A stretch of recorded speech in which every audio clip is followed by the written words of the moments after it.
അയക്കുന്നു ദുഷ്ടനാം ദുർവിധി വീണ്ടും. ഇതാ ദുഷ്ടനാം ദുർവിധി വീണ്ടും. മറ്റൊരു സീതയെ കാട്ടിലേക്ക് അയക്കുന്നു ദുഷ്ടനാം ദുർവിധി വീണ്ടും.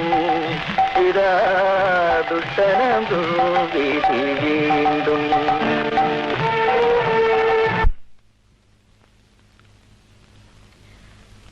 അമ്മ പറഞ്ഞു വന്നത് മുതല് കരച്ചിലാണെന്ന്.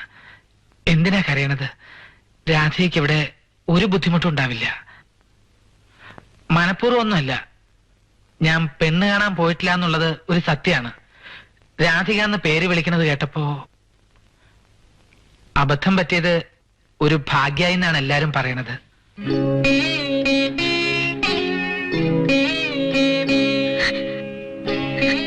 താലികെട്ട് കഴിഞ്ഞപ്പോ ഉള്ള ബഹളത്തിൽ എല്ലാരും പറയണത് കേട്ടു, കെട്ടിയത് അഴിക്കേണ്ടി വരുന്ന. സാധാരണ അമ്പലത്തിൽ പോയി ഒന്ന് തൊഴുന്നല്ലാതെ വല്ലാതെ അങ്ങോട്ട് പ്രാർത്ഥിക്കാറൊന്നുമില്ല. പക്ഷേ ഞാൻ മനമുരുകി പ്രാർത്ഥിച്ചു, മാറ്റാൻ ഇടവരുത്തല്ലേ എന്ന്.